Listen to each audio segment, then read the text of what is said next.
You feel it before you even notice it. A tiny itch in your hand, a pull toward your pocket. You pick up your phone. You did not decide to. Your thumb just knew where to go. You unlock the screen. Nothing is there. No message, no notification. You lock it again. 30 seconds later, you do it again.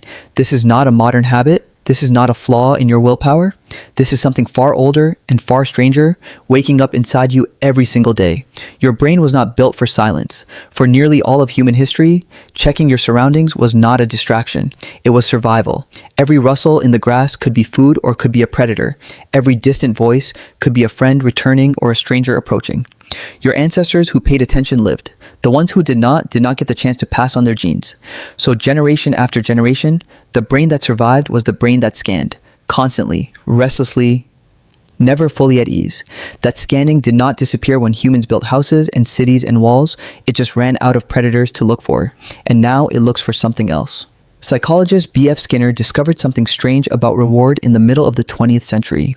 He was studying pigeons, not people. He built a box with a lever. Sometimes pressing the lever gave the pigeon food. Sometimes it gave nothing. The pigeons that got food every single time eventually got bored. They pressed the lever less, but the pigeons that got food only sometimes, unpredictably, at random intervals, pressed the lever again and again and again. They could not stop. Skinner called this a variable ratio reinforcement schedule. It is, to this day, the most powerful pattern of reward psychology has ever measured. Slot machines run on it. And so does your phone.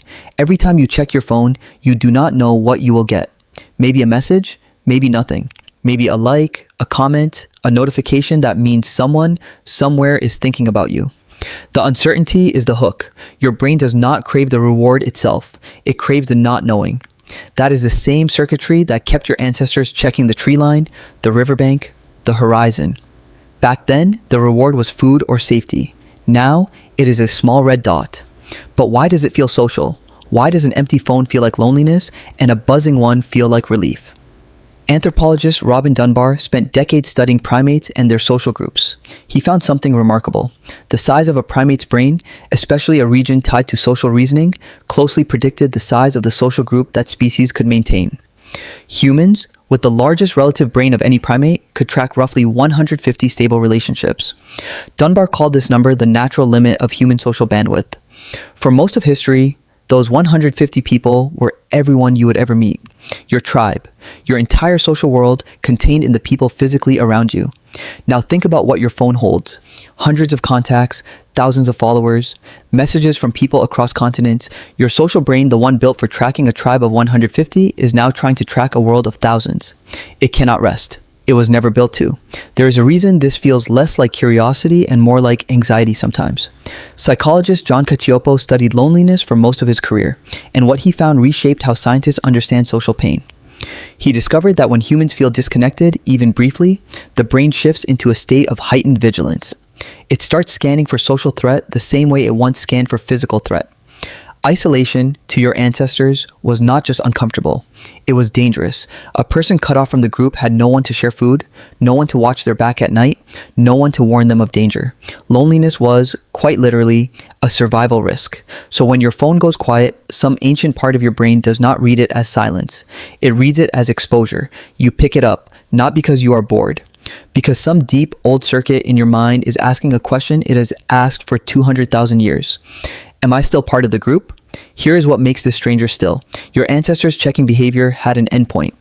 They would scan the horizon, see nothing dangerous, and their nervous system would settle. The threat was assessed, the moment passed, but your phone never truly settles the question. There is always another message that might arrive in 5 minutes. Always another update, another headline, another notification waiting just past this one. The horizon never clears. The scanning never fully resolves. You are left in a permanent low hum of unfinished vigilance. Does this mean you are broken? No. It means you are running very old software on very new hardware. Consider what a single day looked like 80,000 years ago. A small group waking at first light, foraging together, talking, almost constantly, about who did what, who said what, who could be trusted, and who could not. Researchers who study hunter-gatherer societies today have found that conversation, especially social gossip, made up a significant portion of daily interaction. This was not idle chatter. It was how the group tracked alliances, reputations, and risks. It was, in a very real sense, the original social feed. Humans have always needed to know what everyone else is doing. The method changed. The need did not. So when you scroll, you are not doing something alien to your nature. You are doing something ancient, just at a scale and a speed your biology never anticipated. Your ancestors checked in on a tribe of 150, face to face, in real time, with real consequences. You check in on thousands through a screen with no consequence and no resolution, dozens of times a day. There is a strange kind of grief hidden in this, not because checking your phone is wrong, but because the craving underneath it, the need to belong, to be seen, to know your place in the group, is real and human and old. It deserves more than a notification can give it. A red dot cannot replace a shared fire. A message thread cannot replace a face across the table, watching you, remembering you, choosing you. Maybe the itch in your hand is not really about the phone at all. Maybe it is your ancient brain, still scanning the horizon, still asking the oldest question your species has ever asked. Who is out there? Do they see me? Am I safe? Tonight, when you feel that pull toward your pocket, notice it before you act on it. Not with guilt, with recognition. That is not weakness. That is 200,000 years of survival instinct misfiring in a world it was never designed for. You did not choose to check your phone every few minutes. Something older than you chose it first.